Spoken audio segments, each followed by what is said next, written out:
Welcome back, everybody. My name is Dr. Oolong. I am the Mad Dr. Spark. I'm here with Ultra David. We're heading into our second EU Blaston Championship match of the day, Tesseract versus Turb0. Now, Tesseract has been known tentatively as the best player in the EU for a while now, but Turb0, actually a Blaston streamer, definitely go follow him. I've definitely stolen a couple things from his production. Really great looking streams from Turb0. That's usually Turb0 stylized with a 0, so just keep that in mind when you're going ahead and looking up his channel. In case you guys haven't seen it yet, we do have predictions currently going in the chat, and I believe right now we have about 10-1 odds on 99 to 1% odds. So 1 to 100 odds right now on Tesseract. So just showing you the public opinion for this matchup. David, I mean, I don't know if you've seen either one of these two play yet, but is there anything you're hoping to see out of this next match? I have seen them play, yeah. Just in previous tournaments that I've watched. It was very interesting. Each time we saw Tesseract, there have been people talking him up. Of course, this is somebody who made it through on the LCQ side to get into this thing. But in talking with people about, why that is, did he not get enough points to just be able to make it? It was more that, according to them, that he just wasn't grinding in the queue like other people were. But then when it came to actually getting the W in the tournament, he did, as he almost always has in the last year. He's been killing it. Just only placed first or second in tournaments that he's been a part of. So that, coming into this, that is a very impressive resume, I would say. Yeah, for sure. And, again, huge shout out to Resolution Games. I think they did an awesome job, giving players all the tools they need in order to participate. And, at the end of the day, some people, some people are in college, some people have jobs, some people can't dedicate every single month to Blaston. I definitely can, but other people can't. So really giving, between the Last Chance Qualifier and the various tournaments that happened over the past 3 months and having them all qualify towards this overall goal, huge for the players who are participating. So, it might have just been, hey, I didn't have enough time to go through and really fight a ton this season. But Turb0 did qualify using those points, so he's definitely been getting some practice in, getting around for sure. And, it's all great. However, it's all great to say you're the best, but sometimes you got to put the money where your mouth is for sure. So it'll be interesting to see how this match goes. When I watched the VRML finals, he had a very interesting build. He was the only person I saw use the Frostbite, which is cool. He had Cortex Shield, which is something that few other people had. So I would love to see some other unique play. I mean, I don't know what he's going to bring in here, right? Totally up to him. But I thought that was really cool to see. Frostbite, a very unique weapon in this game. Yeah. We're going to go in. We'll see what the loadouts are. And we're going to get in. Okay, all right. Really quick. We got the Lance Rapide coming from Tesseract. We also have the Avalanche. Both of those are going to be weapons we have to talk about. That's going to be the first time we see that. Turb0 going ahead and taking quite a bit of damage from the Lance right off the bat. And meanwhile, he is bringing the slow fall Hurricane, I want to say that is, the quick Hammer Ellipse, the fast Wildcat, and then the Raptor and the Raptor Ellipse paired together. We definitely have some stuff to go into, but we'll go ahead and talk about it because we are already in the thick of this match. Both players have taken about, I'd say, a third of their health so far. Tesseract definitely in the lead right now, going ahead and putting out that Lance R yet again.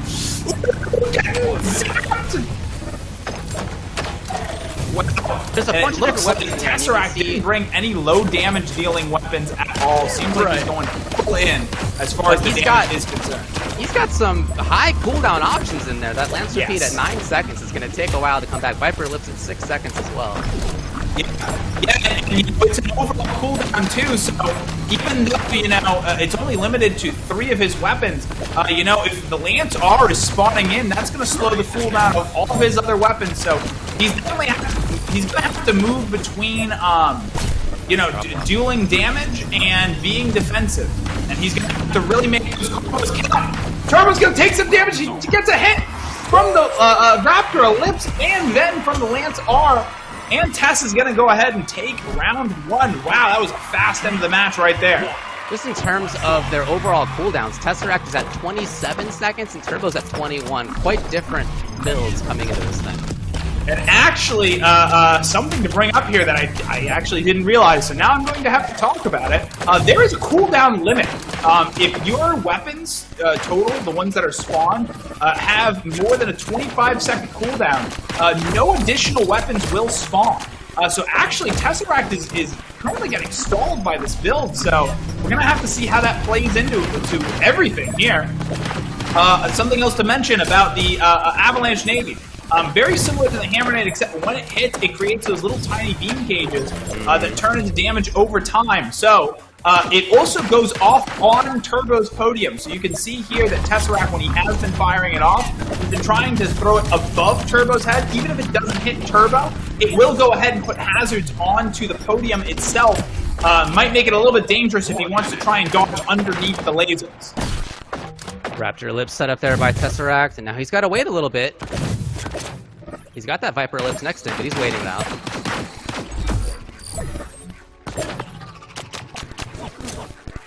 And again, he's having to really focus on dealing damage during these huge combos. So if Turbo can make it through 1 or 2 of these pushes, he should be able to take it back off of cooldown alone. He does get zapped just a little bit. It does manage to maintain that lead.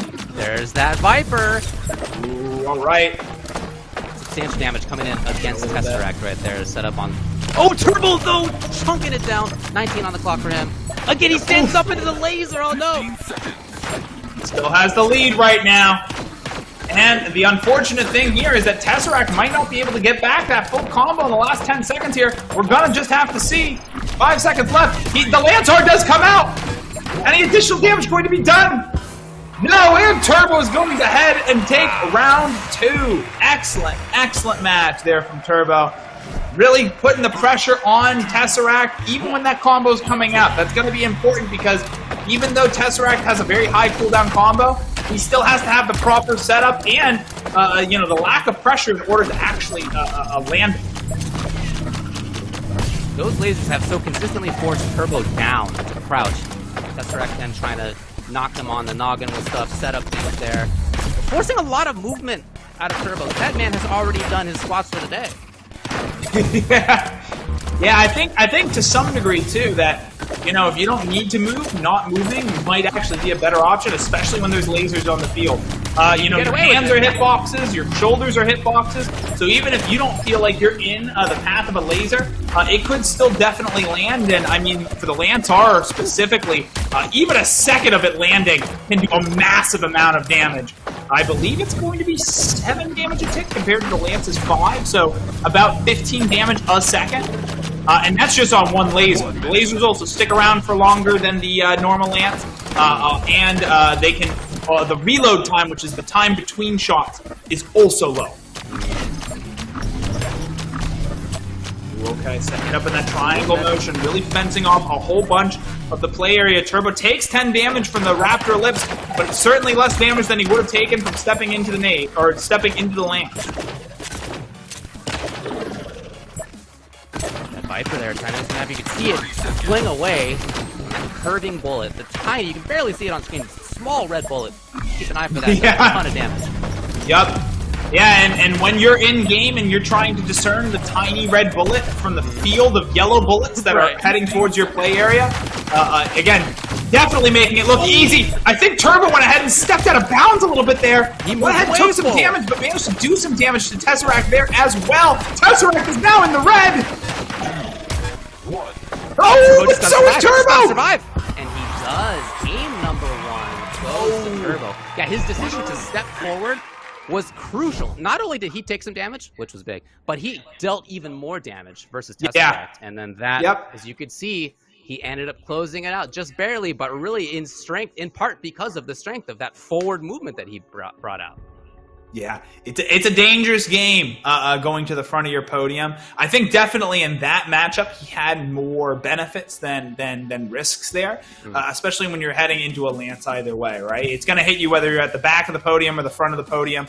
Also, the other thing is when you're at the front of the podium, you always have the option of dodging backwards, which with some weapons, it's much easier to dodge backwards than it is to dodge forwards. And one of the things that's easier to dodge backwards is that avalanche nade. Baiting those, usually your opponent is going to try and throw it behind you to one corner, usually above for the avalanche nade. That way it actually lands on the podium. So going forward, waiting for the nade to pop and then heading backwards, grenades are always going to go off and they're going to target wherever you were standing. So being able to bait it out forward and then moving backwards definitely helps.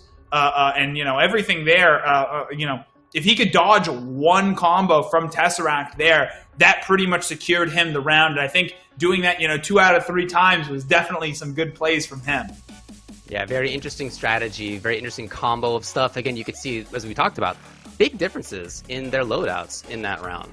Some very different takes on whether to have high or low cooldowns, things that do a lot of damage at once, like the Viper, or things that are more about damage over time, even if not true dot damage. But, you know, a little bit of damage here and there was what I mean, chipping down the life bar. 2 unique takes on how to play. Yeah, and you know that's sort of the classic setup, right? You put down your hazards and then you follow it up with a very high damage dealing weapon. Sure. The Lance R is in a spot where yes, it does take it takes a very high cooldown in order to get there. 9 seconds. There's only one weapon that beats that cooldown in the game, but it does damage and it's a hazard. So you know, using that and then firing a Viper Ellipse, well, now your opponent has to make a hard decision. Do I take the damage from the Viper Ellipse, or do I possibly risk dodging into a laser, which in a best case scenario is going to do slightly less damage. In a worst case scenario, getting hit by 2 of those lasers at one time definitely hurts. Honestly, most of the time than a Viper Ellipse bullet would. And you know, again, making these decisions, these split-second decisions, under a lot of stress, when you're tired, when you know you're maybe in match 2 and you've been going for 6 minutes straight on all of these matches, you know, definitely a difficult decision to have to make in the heat of the moment. Well, and over time, I would imagine playing against something like the Lance R, and especially the way the Tesseract was using it, forcing his opponent to crouch. I mean, you could do a lot of squats, but like at some point you become fatigued, and maybe forcing that over time is part of the strategy here. Forcing your opponent to get tired IRL. Not even talking about, you know, what's their cooldown. I'm talking about what's their human cooldown here. Yeah, a genuine strategy is to do exactly that, to tire out your opponent and hit them in the later matches. And hey, who knows? Maybe that's what Tesseract's strategy was here. At the end of the day, we do see some major changes from Tesseract. Okay. Okay. We're seeing some major changes from Tesseract and Turb0, as Turb0 now is the one bringing the Lance Rapade. And Tesseract has sort of, he's kept that Avalanche, he's kept the Viper Ellipse, but he went for the Bursting Raptor and the Charge Hammer. So definitely looking to put down some more AoEs rather than relying on that laser to fence off the center part of the podium. So this is going to be very interesting when we get into this matchup. We've been seeing a lot of hammers, of course. Hammer will put out great spread, but if you have the charge, it's more focused. And so each of those pellets, of course, is doing substantial damage. In combination, if you manage to land all of them, that is a huge chunk of life to take off. Yes, and actually, interestingly enough, the Charge Hammer, yes, absolutely. The focus shot from the Charge Hammer is very deadly. You can honestly compare it to a Viper, which also does a straight shot. But unlike a Viper, you can't drop block a whole cluster of bullets like that, because the collision is too much for one weapon to be able to handle. That being said, actually, though, running Charge Hammer and then using the uncharged shots and having those bullets actually be slower sometimes can also be beneficial in creating a cloud of bullets that sort of just slowly gets pushed across the play area. So, you know, you'll see players do both. You'll see players, you know, use a charge shot and then follow it off with a normal shot to have, you know, the fast bit and then the slow bit too. So it'll be very interesting to see between that and the Bursting Raptor. I'm imagining that Tesseract's plan is to use those both together. And all right, I think we're in here. I believe we are just waiting on right now, us to get started. Another thing to just point out, and we'll see when we get into this play area.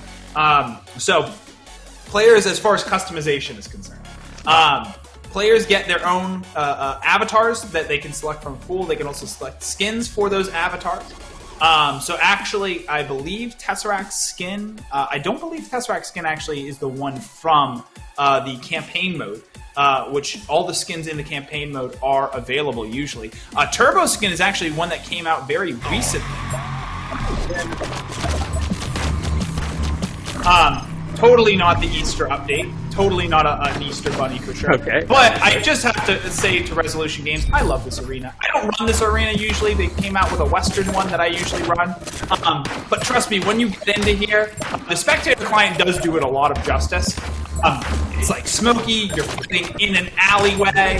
It's slightly different from the other alleyway that you fit in sometimes. And it just looks beautiful. So a huge shout out to the art leads at Resolution Games. They're doing a great job with this. Turbo gets massive Viper ellipse there in the first seconds of the game.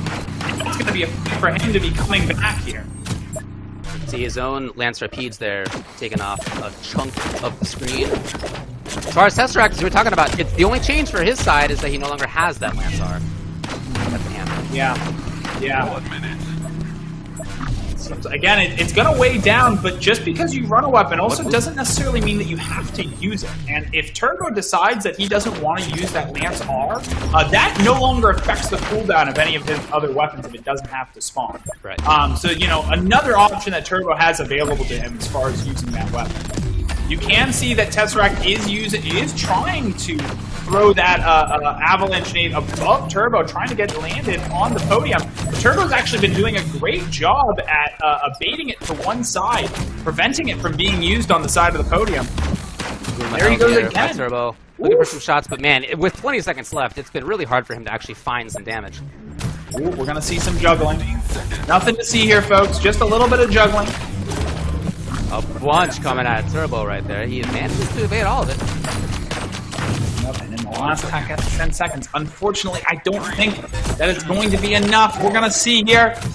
Oh, there we go. And Tesseract is going to go ahead and take round one. It seems like the shorter cooldown, swapping out the Lance R, definitely helping.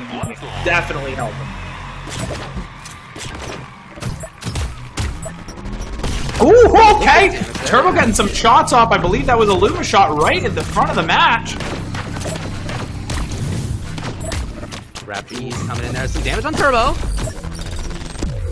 Shield. The other thing you can see there is sometimes your best defense is a good offense. And Tesseract putting pressure on Turbo when he's trying to fire off that Lance R, definitely helping prevent Turbo from getting the ideal placement that he really needs to get the full effectiveness out of that. That Viper was going to hit, but Turbo pops the shield at the last second, manages to get out of the way of it. Excellent job there from Turbo. Again, trying to find the one small red bullet in a sea of yellow bullets is not easy. They are making it look a lot easier than it is. Yeah, there's a lot that takes your attention in this game. Keeping an eye on your weapons that are respawning as well. Where are you on stage? All sorts of stuff. Nice dodge. That was quite close. Oh no, he throws out the nade!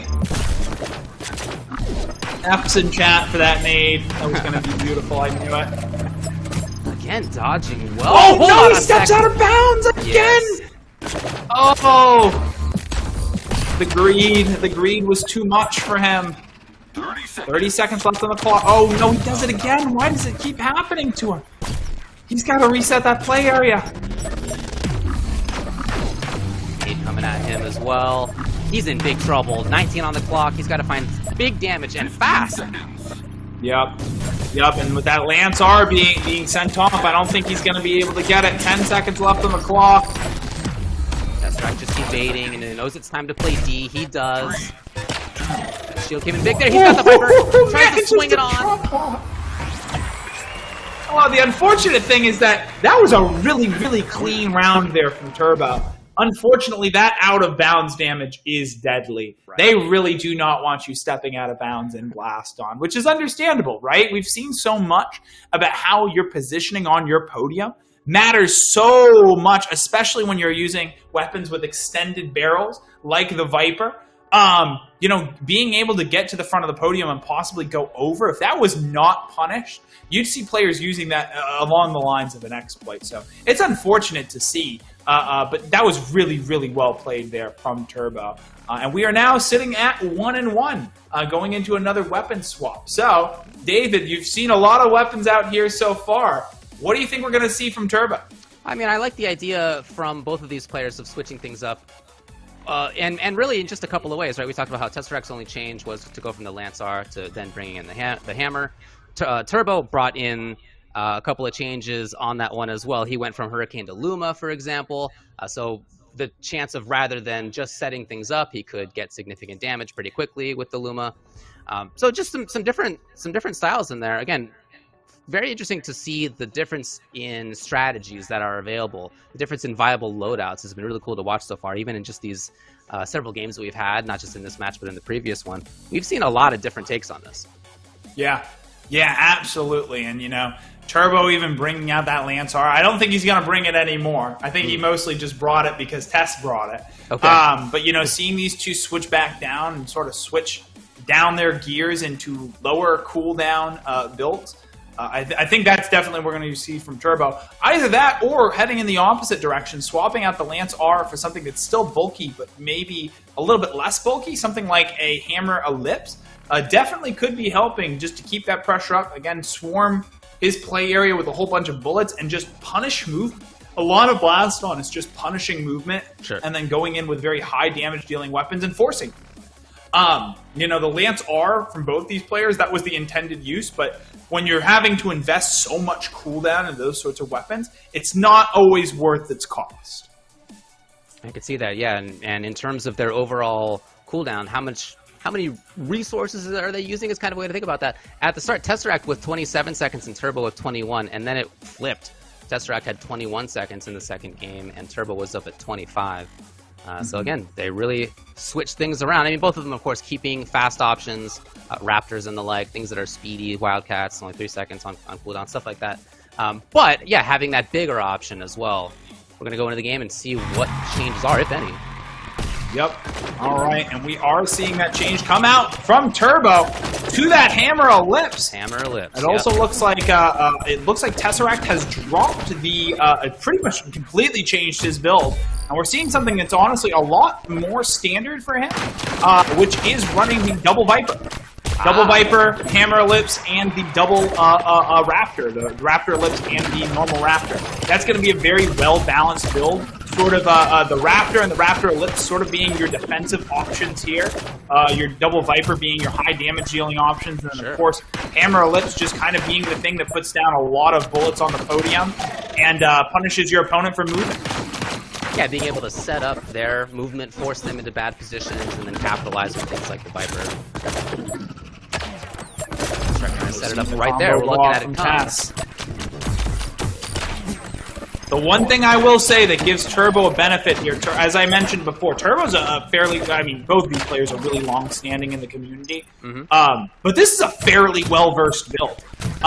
So you know, Tesseract's a fantastic player. Turb0 still has to get around that execution, but for example, putting down these clamps of Hammer Ellipse bullets, he's going to know how to get around that and minimize the amount of damage from doing so. And you can see it right there. He took a bit of damage from that, but I only think one bullet, maybe one bullet from the hammer. I mean, amazing. Oh, and he does manage to land the Luma and the follow-up!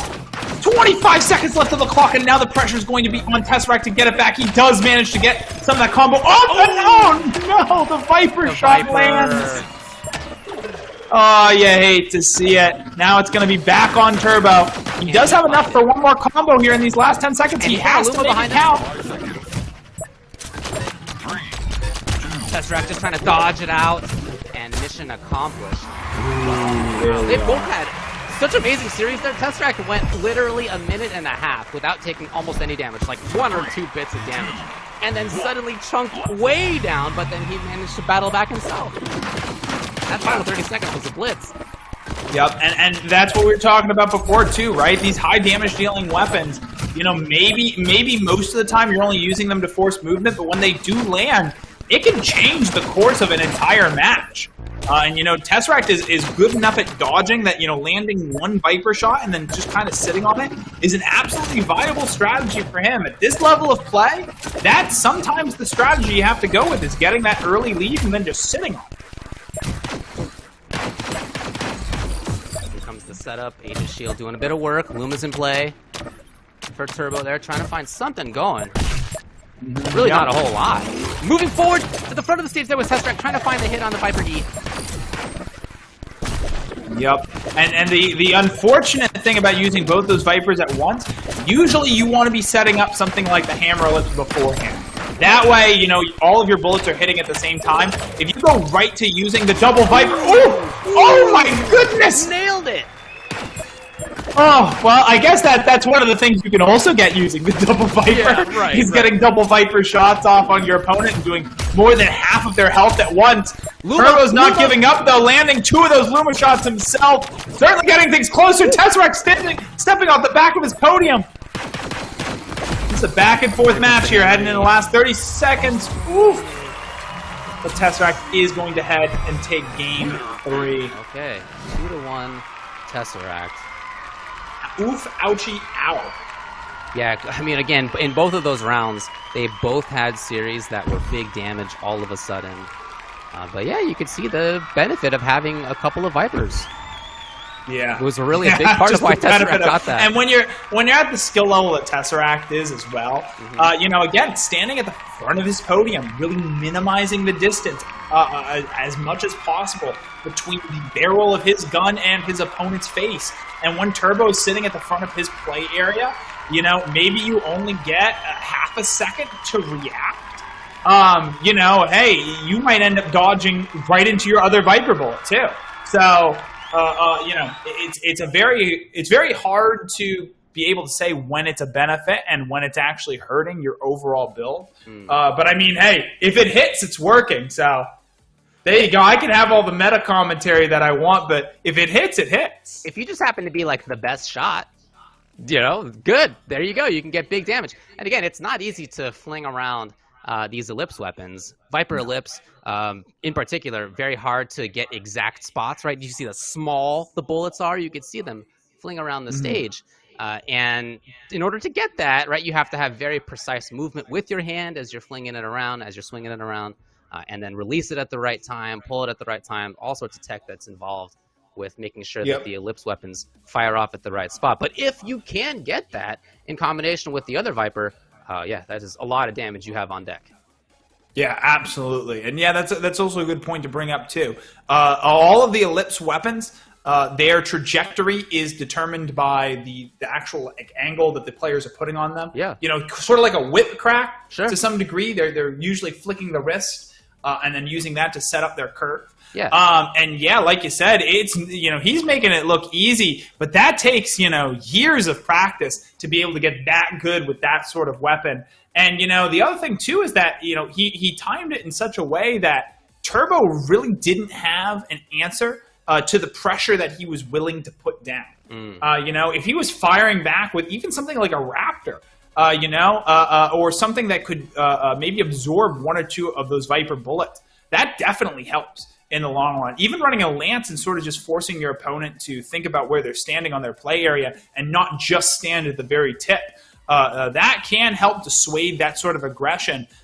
Turbo really was just focused on dodging there and wasn't really firing back too much. You know, I think he could keep his build completely the same, and as long as he just keeps that consistent pressure up, that should definitely help in those sorts of situations. But again, when you have a player who's as good as Tesseract, sometimes that's just what happens, and sometimes you have a really good match, and sometimes you take 2 Viper Ellipse bullets in the first minute, and then it's hard to get back. There you go. Yeah. Well, and if you're Tesseract, sometimes you can go a minute and a half without almost getting touched at all, and then get chunked down very quickly too. So the stakes are high at all times, even as a lot of these rounds are going to timeout or near to it. The stakes are high. You got to be consistent with your dodging. You got to be consistent with your movement. We're seeing that. Yeah, absolutely, absolutely. And we are getting into this last match here. They're doing their disconnect, so we're seeing a bit of a preview. Another thing to actually note, Tesseract not bringing any sort of nade on this loadout. Usually, again, we talked about it before with the Vector, but just to say it outright, any weapon that comes from a different direction than straightforward at your opponent, something that splits their attention, right, is very valuable. Tesseract does have a lot of different stuff that can come from different directions. I mean, he's running 3 ellipse weapons. Right. But we're going to see, too, sometimes those nades and just the uncertainty of where they're going to pop and where they're going to land and what angle they're hitting at, sometimes that can be enough to give your opponent a second or two pause and dissuade that sort of aggression that they need in order to get off something like the double vipers. I could see that, yeah. So, of course, as the defender in that situation, even as much as the attacker can have a big influence on where the ellipse bullets go, it's coming from the front, right? Maybe it's coming from the front side or the front top or whatever, but it's coming from the front. Whereas having something like a nade, or as we saw previously, the Vector, forcing something from behind, that could be a big deal. Is there going to be a change out of Tesseract? What do we got here? All right, and we're getting right into it. No weapon swaps from what I can tell. We have Hammer Nade on Turbo's side, where previously there was an Aegis Shield. Oh yeah, I guess he was on that too, huh? I didn't realize that he wasn't running a time slot himself. Oh, he wasn't running they both had shields in that spot. But, yeah, Hammer Nade is there for him now. Ooh, okay, there you go. There we go, feigning the shots! The pure intimidation! Yeah, and especially when Turbo was really out of reach. Oh, there we go! And it does manage to pay off for him! Yes. Incredible! No, Turbo, what are you doing? But, nevertheless, even though he got a lot of damage taken there, you could see the utility of the changes he's made. Here comes the nade. 1 minute. Oh, yep. We're going to introduce a new mechanic here, which is the Caster's Curse, which is when I say a player's doing well, that actually applies a pretty severe debuff to him. Oh, there you go, okay. It works the opposite way, too, as Turbo lands yet another Luma shot there. We call that the blessing. Yeah, there you go, the Caster Blessing. There's the nade. No effect, though. Tesseract was at the forward part of his podium. He just backed off. You can see his usage of his own spacing there. 30-27 on the clock now. Slight lead for Turbo, but it's very close, and we've seen how fast that kind of stuff can disappear, especially if there's a Viper is, which there is! And it comes into play, and Tesseract nails Turbo on the dome to take the round. Yep. 3, 2. Yeah, and unfortunately, again, with these high damage dealing weapons, I mean, with the Luma, too, we've seen it. Things can change in a second. Okay, there we go. Tesseract getting peppered with a little bit of damage there. The Wildcat Raptor Ellipse combo coming out. Oh my goodness! And Turbo getting hit with another Viper shot! Oh no, Turbo, come on, man! Pick up those double Vipers, and within 10 seconds, almost death for Turbo.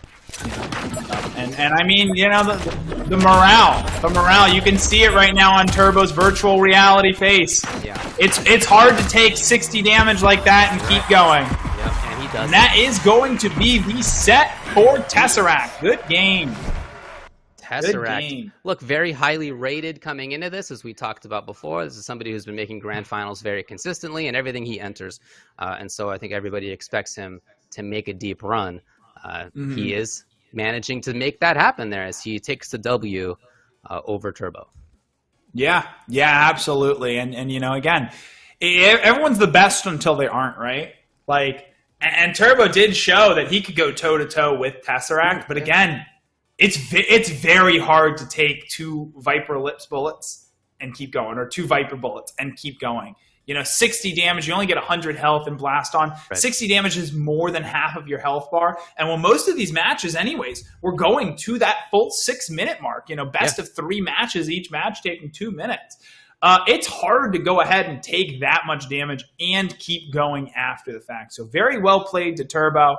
We are going to get into our next round of matches, which I believe that the winner is going to be progressing forward are going to be Monty Ban and Tesseract. Yep. And then Slowed and Turbo are going to be in the Losers Lounge for the time being.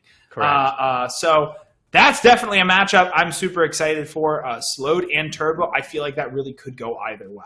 It'll also be interesting to see Monty and Tesseract, but again, as far as favored people in this bracket overall, Tesseract is fairly favored right now. And I think that he went ahead and he showed that even during that match, just running, even a very well-known loadout, that he can still have the skills to go ahead and follow it up.